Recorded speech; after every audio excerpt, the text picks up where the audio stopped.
내 백성아 거기서 나오라 라는 제목으로 요한계시록 18장을 본문으로 말씀을 나누겠습니다.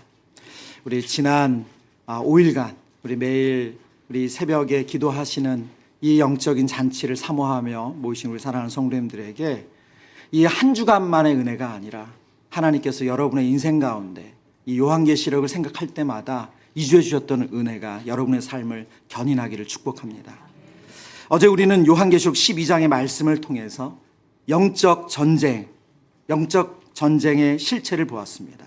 하늘에서 이미 패배하여 이 땅으로 쫓겨난 원수 사탄이 참소하는 자가 되어서 밤낮으로 우리를 고발하며 넘어뜨리려 한다는 것을 우리가 다시 한번 확인했습니다.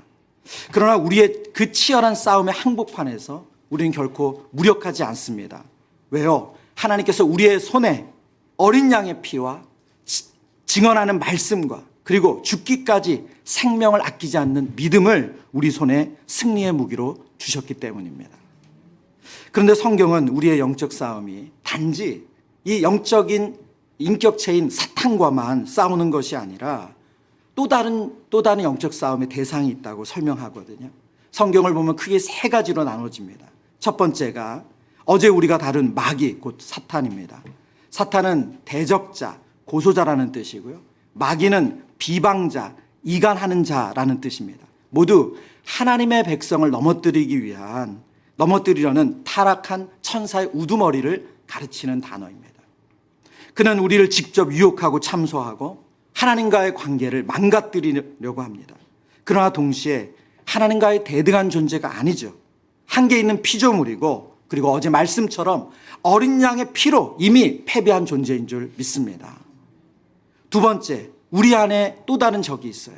그것은 바로 우리 안에 도사리는 죄성, 성경 그것을 육체의 소욕이라고 말합니다. 이것은 끊임없이 하나님을 거스리는 길로 우리를 이끄는 우리 안에 있는 내면의 반역자죠. 그래서 사도 바울이 갈라디아서 5장 17절에 우리에게 이렇게 알려주고 있습니다. 한번 같이 읽겠습니다. 육체의 소욕은 성령을 거스르고 성령은 육체를 거스르나니 이 둘이 서로 대적함으로 너희가 원하는 것을 하지 못하게 하려 함이니라. 아멘. 우리 안에 두 실체가 싸우고 있다는 거예요. 육체의 소욕 그리고 성령. 끊임없이 대적한대요. 우리 마음속에 하나님을 기쁘시게 하는 마음이 분명 있습니다. 성령께서 주시는 마음이죠. 그러나 우리 안에 죄된 본성, 육체의 소욕은 끊임없이 내 마음대로, 내 고집대로, 내 뜻대로 살려고 한다는 거예요. 이것이 우리가 매일 경험하는 내면의 전쟁이죠. 세 번째 대적이 있습니다. 오늘 우리가 말씀을 통해서 묵상할 세상이에요.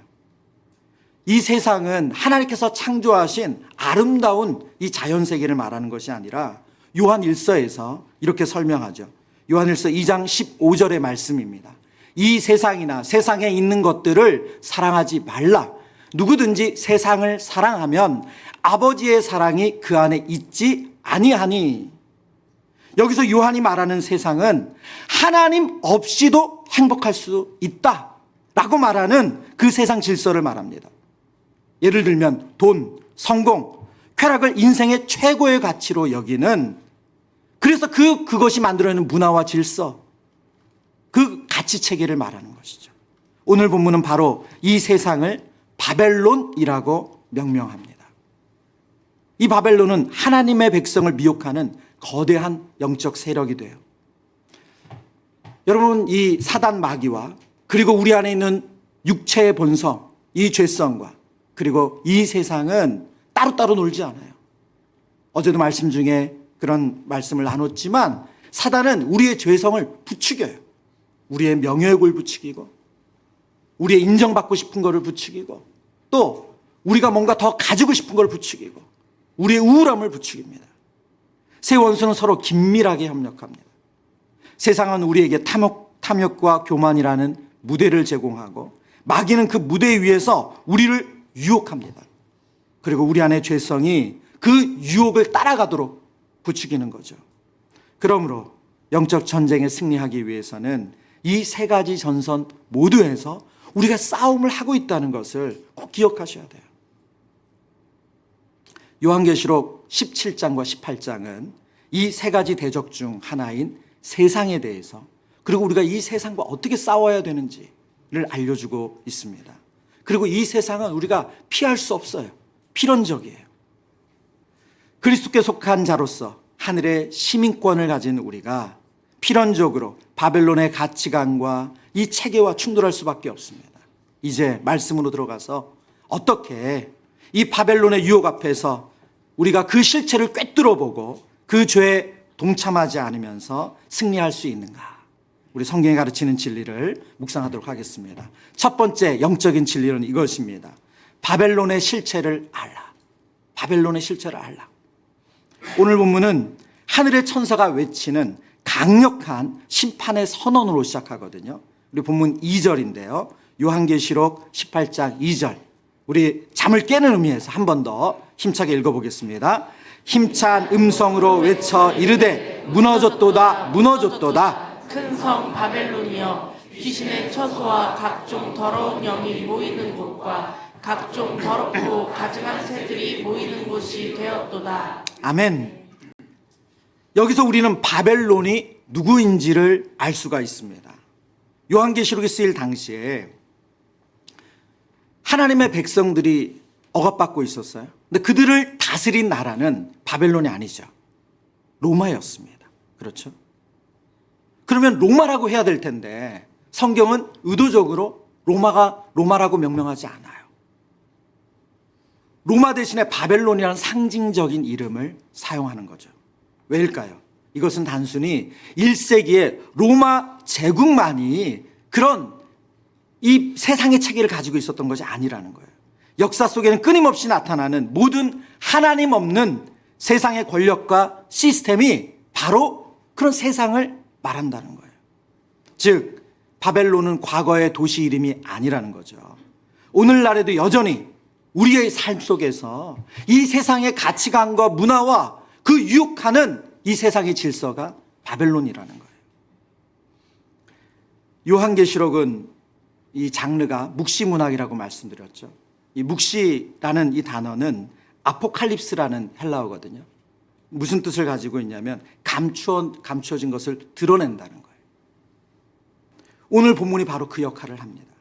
화려한 커튼 뒤에 감추어진 바벨론의 그 참혹한 실체를 우리에게 드러내는 거죠. 폭로하는 거예요. 겉으로 보기에는 바벨론이 매력적이고 화려합니다. 18장 전체를 보면 바벨론에 대한 묘사가 있는데 금과 은과 보석으로 치장했대요. 금과 은과 보석으로 치장했대요. 땅의 모든 왕들과 상인들이 그 부와 사치를 통해서 부유해지는 거대한 경제 공동체입니다. 지금 사실 온 나라가, 온 세상이 지금 그걸 향해서 가고 있지 않습니까? 다른 나라가 어떻게 되든 상관없이 우리나라만 잘 살면 된다. 그곳은 인간의 모든 욕망을 충족시켜 줄 것처럼 보이고 성공과 안락, 쾌락을 약속하는 거대한 도시입니다. 그러나 그 화려한 모습 뒷면에는 실제로 아주 끔찍한 모습이 담겨 있는 것이죠. 오늘 2절에 읽었던 우리가 읽었던 말씀에 보면 바벨론의 모습을 이렇게 묘사하거든요. 귀신의 처소와 각종 더러운 용이 모이는 곳과 각종 더럽고 가증한 새들이 모이는 곳이다. 우리 2절 한 번 더 보여주시겠어요? 네.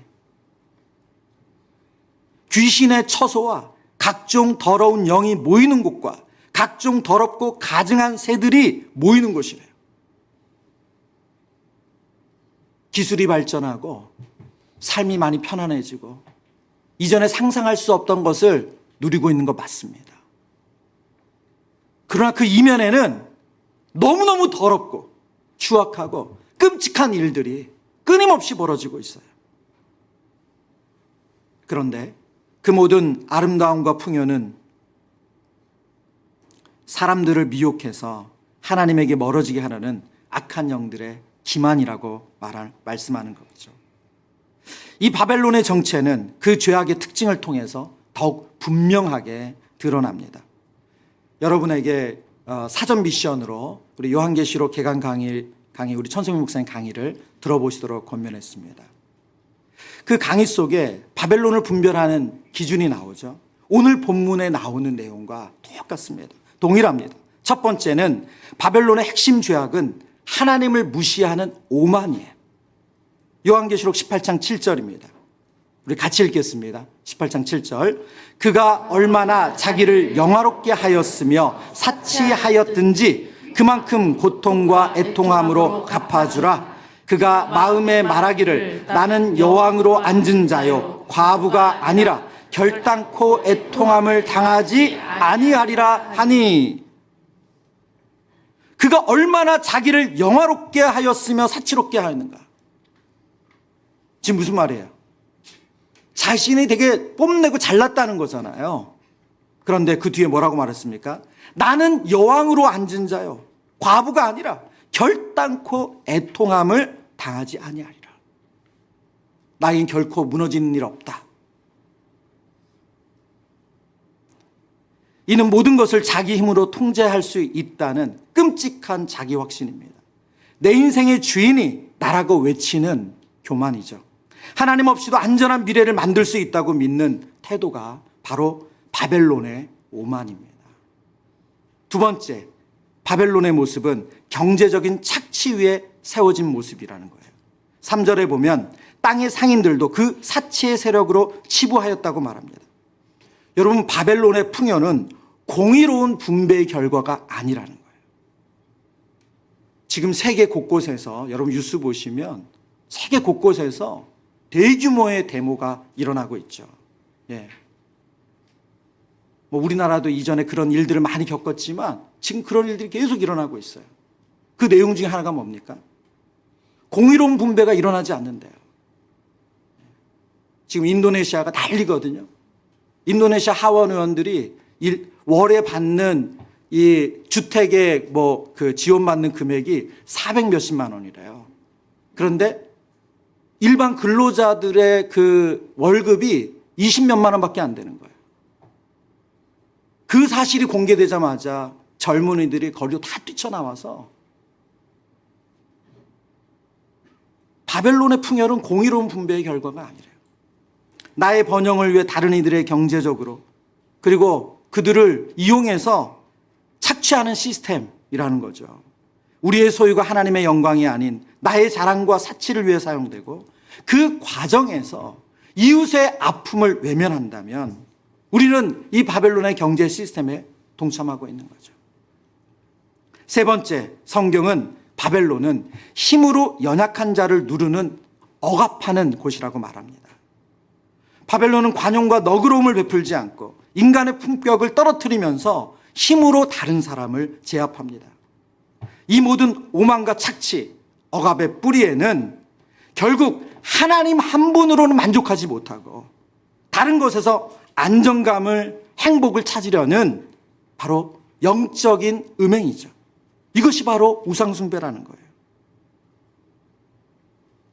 그런데 여러분, 요한계시록이 지금 세상만 고발하는 것이 아니에요. 눈에 보이는 세상 질서가 그래. 그러니까 당신들도 길거리 뛰어나가. 지금 그 얘기를 하는 게 아니에요. 진짜 문제는 바로 우리 안에 있는 바벨론입니다. 우리의 마음속에는 하나님의 나라와 상관없이 그 뜻과 반대로 가려는 세상의 가치관, 바벨론의 방식을 따르는 우리 안에 똑같은 욕망이 있습니다. 사랑하는 성도 여러분, 오늘 우리가 직시해야 될 것은 바로 내 안에 있는 바벨론의 실체예요. 하나님을 무시하는 내 안의 오만은 무엇입니까? 어려운 일이 닥쳤을 때 기도하지 않아요. 내 경험과 내 지식을 의지하는 모습, 이게 오만 아닙니까? 자녀와 자녀들의 미래를 설계하고 세워가는데 하나님의 뜻을 구하지 않아요. 세상의 교육 방식과 내 생각대로 배우자와 자녀를 대하는 모습이 내 안에 바벨론입니다. 직장에서 하나님의 공의를 드러내기보다 세상의 방법대로 직급과 경험을 내세워서 일을 처리하는 태도가 바로 우리 안에 오만한 바벨론이라는 거예요. 나의 번영을 위해 다른 일을 착취하는 내 안의 경제적 착취는 무엇입니까? 그것은 하나님께서 허락하신 재정적 이득을 오직 나와 내 가정, 만족을 위해서 사용하려는 이기적인 마음입니다. 제가 말씀을 준비하다가 이전에 이찬수 목사님 설교 중에 갑자기 뜬금없이 어느 포인트에서 그러시는지 모르겠어요. 그냥 뜬금없이 그러셨어요. 그런 얘기 하셨어요. 성도님들에게. 여러분 집을 가지신 분들 세 좀 올리지 말아달라고. 그런 부탁하셨어요. 전세 올리지 말라고. 월세 올리지 말라고. 그리고 그 설교를 듣고 실제로 그렇게 하신 성도님들이 꽤 여러 분 계셨어요. 여러분 오늘날 청년들이 뭐 결혼 안 한 여러 가지 이유가 있겠지만 그 중에 가장 큰 이유는 우리가 잘 알고 있지 않습니까? 살 집이 없어요. 마련할 힘이 안 돼요. 조금만이라도 이득이 되면 남들 다 하니까 나도 할 수 있다. 내 지갑은 채워가면서도 고통받는 이웃의 필요와 하나님 나라의 확장을 외면하는 바로 그 모습이 우리 안에 바벨론이라는 거예요. 힘으로 연약한 자를 누르는 내 안에 억압은 무엇입니까? 그것은 세상에서 받은 스트레스와 상처를 약한 사람에게 푸는 거예요. 직장에서 힘든 걸 왜 집에 와서 풀어요? 저도 회개합니다. 제가 거실에 앉아 있으면 저희 가족들이 와서 그래요.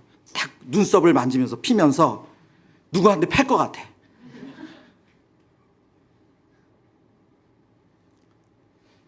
여러분, 우리의 배우자나 자녀에게 우리의 감정을 쏟아놓고 힘의 논리로 누르는 것, 그것이 우리 안에 바벨론의 모습인 억압이라는 거예요. 사랑으로 품어야 할 관계를 힘의 논리로 지배하려는 바로 그 모습이 우리의 가정 안에 세워진 바벨론의 견고한 진지라는 것입니다. 여러분, 이것이 우리가 매일 싸워야 할 바벨론의 실체입니다. 세상의 바벨론, 그 문화에 물들지 않으면서 우리 안에 있는 바벨론의 진지를 끊임없이 깨는 우리 사랑하는 성도님 되시길 축복합니다. 두 번째, 오늘 성경 우리에게 이렇게 말씀하세요. 거기서 나오라. 거기서 나오라. 그 부르심에 응답하라는 거예요. 이렇게 화려하고 강력한 바벨론의 항복판을 살아가는 우리를 향해서 오늘 성경은 다급하게 분명하게 말씀하세요. 우리 요한계시록 18장 4절의 말씀입니다.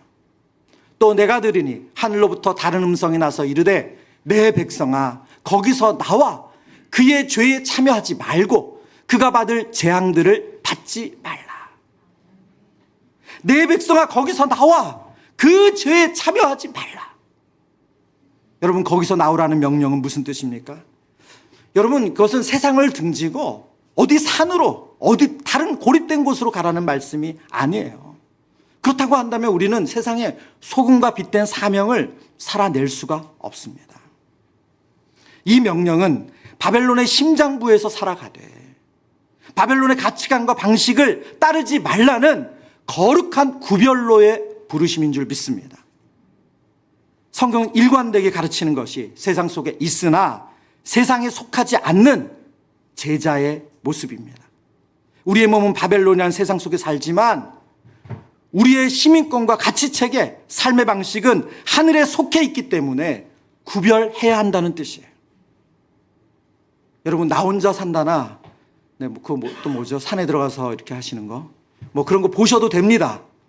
그렇지만 그 삶이 우리가 추구할 삶의 원리는 아니라는 거예요. 그 아주 정확한 것을 보여주는 성경의 예가 무엇입니까? 바로 다니엘이죠. 다니엘은 바벨론 제국의 심장부인 왕국에서 총리로 일하면서 세상 속에 깊이 들어갔습니다. 누구보다 그 체계를 잘 알아요. 그러나 그는 바벨론을 떠나지 않았어요. 그러면서도 왕이 내린 음식과 포도주를 거절하고 자신의 신앙의 정체성을 지켰고 단호하게 선을 그으면서 그가 부르심받은 하나님의 자녀로 살았습니다. 뿐만 아니라 예루살렘을 향해 매일 하나님 앞에 약속한 대로 기도하는 것을 멈추지 않았습니다. 이것이 바로 바벨론 안에서 바벨론의 방식을 따르지 않는 제자의 삶이죠. 이게 바로 거룩한 저항입니다. 여러분, 억울한 일 당할 수 있습니다. 누군가 우리를 억압할 수 있어요. 그렇다고 우리가 똑같은 방식으로 대항한다면 그것은 바벨론에 물들어서 똑같이 대하는 거죠. 그렇다면 우리는 이 부르심에 어떻게 구체적으로 응답할 수 있습니까? 바벨론에서 나온다는 것은 단순히 무언가를 안 하는 소극적인 행위가 아닙니다. 성경은 그 적극적인 삶의 자세를, 그리고 그럴 수 있는 세 가지 원동력을 우리에게 알려주세요. 그것이 바로 믿음, 소망, 사랑의 원리입니다. 첫 번째, 우리는 믿음으로 바벨론의 오만을 거부해야 합니다. 바벨론의 기초는 하나님 없이도 살 수 있다는 거예요. 하나님 없이도 할 수 있다는 거예요. 눈에 보이는 힘, 내 경험, 나의 계획을 신뢰하라고 속삭이는 거죠. 그러나 거기서 나온다는 것은 무슨 뜻입니까? 눈에 보이는 것을 따르지 않고 오직 믿음으로 행하는 삶을 산다는 거예요. 고린도후서 5장 7절의 말씀입니다.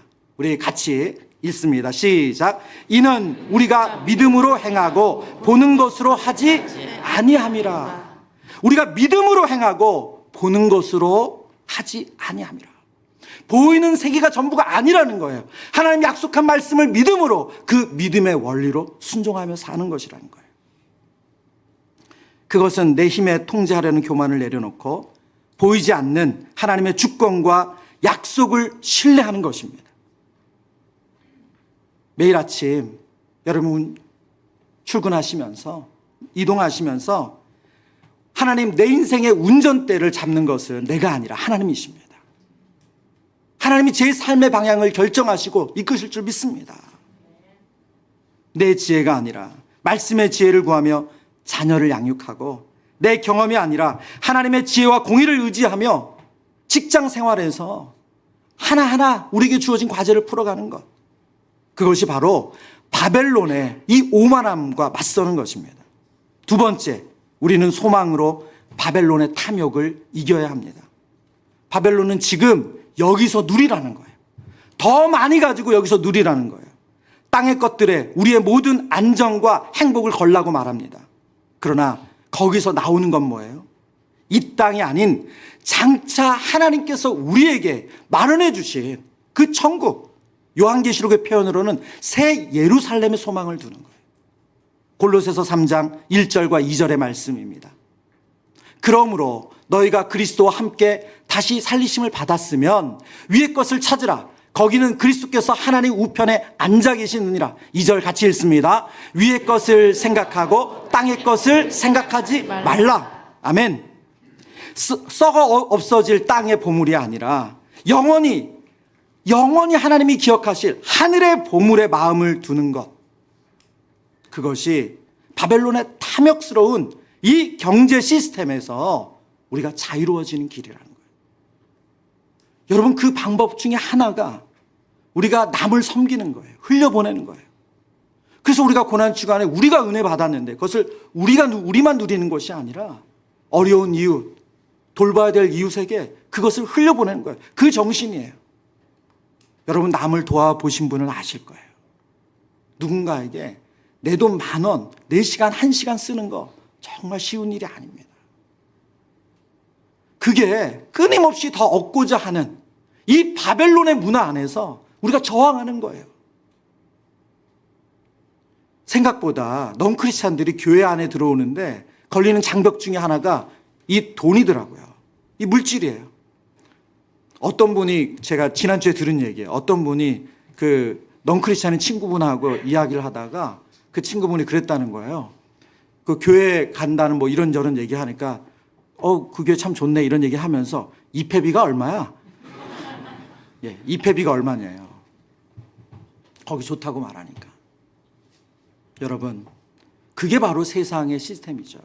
그런 우리가 끊임없이 우리의 물질을 흘려보내는 것, 그게 바로 바벨론의 경제 시스템에 저항하는 것입니다. 세 번째, 우리는 사랑으로 바벨론의 억압에 저항해야 합니다. 바벨론의 질서는 힘이라고 했어요. 억압이라고 했어요. 이익을 착취하기 위해서 누르는 거예요. 그러나 성경은 뭐라고 말씀합니까? 요한복음 13장 34절입니다. 새 계명을 너희에게 주노니 서로 사랑하라. 내가 너희를 사랑한 것 같이 너희도 서로 사랑하라. 예수님께서 이 땅에서 그 삶으로 다 보여주셨어요. 그 세상의 질서와 전혀 다른 길을 걸어가셨습니다. 예수님께서 우리를 위해 자신을 내어주신 것처럼 나를 희생해서 다른 사람을 섬기는 아가페 사랑이야말로 이 바벨론의 억압하는 구조와 대항하는 것인 줄 믿습니다. 여러분, 그래서 여러분의 가정에서부터 시작해 보세요. 이제 저도 애써 보려고요. 피곤하지만 인상을 최대한 밝게 웃으면서 왔니? 여러분, 그 작은 우리의 시도 노력 하나가 이 바벨론의 문화와 대항하는 거예요. 믿음, 소망, 사랑, 이 세 가지 영적 원리는 우리의 결심으로만, 노력으로만 되지 않죠. 이것은 이미 십자가에서 바벨론의 심장을 꿰뚫어내고 예수 그리스도께서 승리하신 그 승리를 바라볼 때 가능한 줄 믿습니다. 어린 양이 이기셨으니 너희도 이기라. 여러분, 우리가 걸어가고자 하는 믿음의 길, 소망의 길, 이 사랑의 길, 그리스도께서 이미 이기셨고 된다는 걸 보여주셨어요. 그리고 우리가 그 사랑의 수혜자입니다. 저와 여러분이 그 길 걸어가길 축원합니다. 마지막으로 세 번째, 성경은 구별된 삶으로 영광에 참여하라고 말씀하세요. 내 백성아 거기서 나오라고 이렇게 다급히 외치시는 이유를 요한계시록 18장 4절 5절에서 이렇게 말씀하십니다. 또 내가 들으니 하늘로부터 다른 음성이 나서 이르되 내 백성아 거기서 나와 그의 죄에 참여하지 말고 그가 받을 재앙들을 받지 말라. 그의 죄는 하늘에 사무쳤으며 하나님은 그의 불의한 일을 기억하신지라. 왜 바벨론에 나와야 되는가? 그 이유가 무엇인가? 첫 번째는 죄의 전염을 피하기 위해서래요. 그 죄에 참여하지 말라고 경고하세요. 바벨론의 가치관은 전염성이 매우 강하다는 거예요. 여러분, 이 욕을 계속 들으면 아무렇지도 않게 나도 욕을 사용하게 돼요. 제가 신학교를 다니다가 군에 갔으니까 당연히 욕을 안 했겠죠.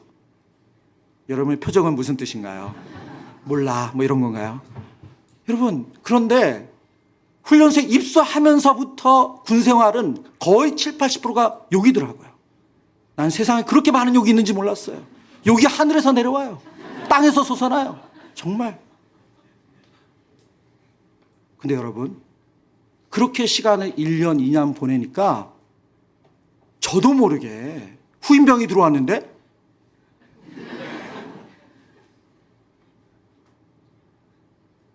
죄의 전염성은 너무너무 강합니다.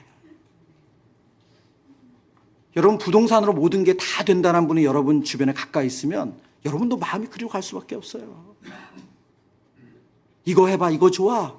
그러면 계속 거기에 우리도 마음이 쏠려요. 5절에 보면 그의 죄가 하늘에 사무쳤다라고 표현하거든요.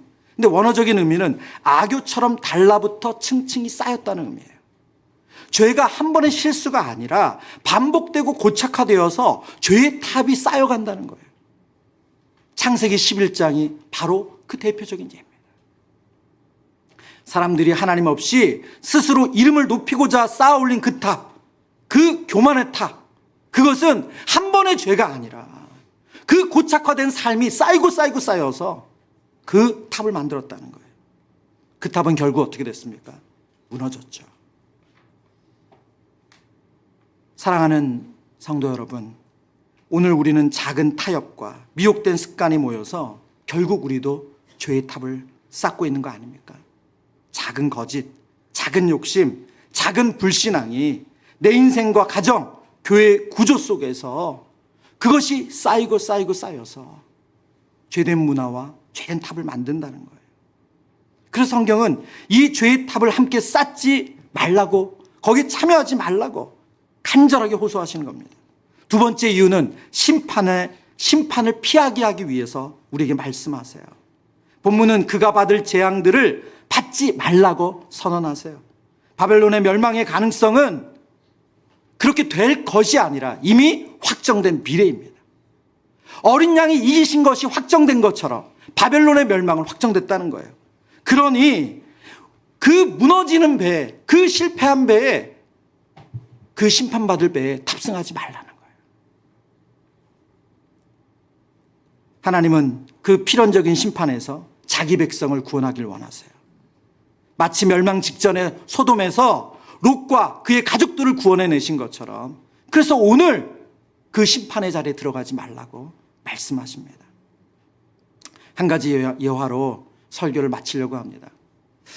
제가 이 바벨론에 대한 얘기를 오늘 말씀을 어제 다시 한번 준비를 하면서 바벨론의 실체를 보여주는 사건이 뭐가 있을까 많이 고민을 했어요. 그러면서 이 자리에 있는 많은 분들이 겪었을 거고 또 우리나라에 많은 영향을 받았던 한 사건을 좀 나누려고 합니다. 우선 사진을 보여주시겠어요? 타임즈의 커버 사진인데요. The Price of Greed라고 되어 있죠. 탐욕의 대가. 이것은 2008년 9월 15일에 미국의 4대 투자 은행 중 하나였던 르만 브라더스가 무너지고 난 이후에 나온 기사예요. 르만 브라더스는 150년의 역사를 가진 은행입니다. 월스트리트 저널에서 이 사건이 일어나고 나서 Too big to fail, no longer. 너무 커서 망할 수 없다. 사람들은 다 그렇게 생각했다는 거예요. 너무 커서 망할 수 없다. 그런데 더 이상 아니라는 거예요. 여기 보면 아까 보여준 커버 사진 한 번만 더 보여주세요. 이 커버 사진에 보면 이 황소가 보이잖아요. 근데 여러분 멀러서 그러는데 이 황소가 눈물을 흘리고 있습니다. 황소는 월스트리트를 상징하거든요. 황소의 눈에 맺힌 눈물은 그동안의 탐욕의 승리를 자랑하던 시장이 울고 있다는 메시지라는 거예요. 이 르만 브라더스의 붕괴로 인해서 우리나라가 받은 영향만 말씀드릴게요. 원화의 가치가 25% 하락했어요.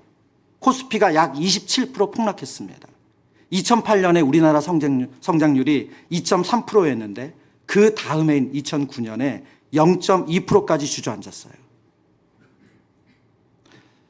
여러분, 이건 숫자죠. 그러나 실상 그 이면에 우리 이 땅의 사람들과 백성들과 성도들이 겪은 것은 이루 말할 수 없겠죠. 장이 잘 되니까, 주식이 잘 되니까 계속 거기에 더 투자해서 넣었던 분들은 하루아침에 그 모든 것을 잃은 거예요. 경제학자들이 이 사건을 분석하면서 이런 분석을 했어요. 끊임없는 이윤 추구, 과잉 신용, 탐욕이 낳은 재앙이었다. 여러분, 지금 이게 경제 잡지에서 나온 이야기예요. 성경의 이야기가 아니라. 이게 바로 바벨론의 실체라는 거예요. 하나님을 의지하지 않고 돈과 물질을 신뢰하며 세운 그 바벨 탑은 결국 무너진다는 거예요. 요한계시록 18장은 오늘 우리에게 이 경고를 하고 있습니다. 탐욕과 교만 위에 세운 탑은 반드시 무너지고 그 끝은 애국과 황폐함 뿐이라는 거예요. 여러분, 세상에서 나오시길 바랍니다. 거기서 나오세요. 그 죄의 문화에 참여하지 마세요. 나오세요. 그리고 예수님이 보여주신 믿음의 길, 소망의 길, 사랑의 길 걸어가시기를 축원합니다.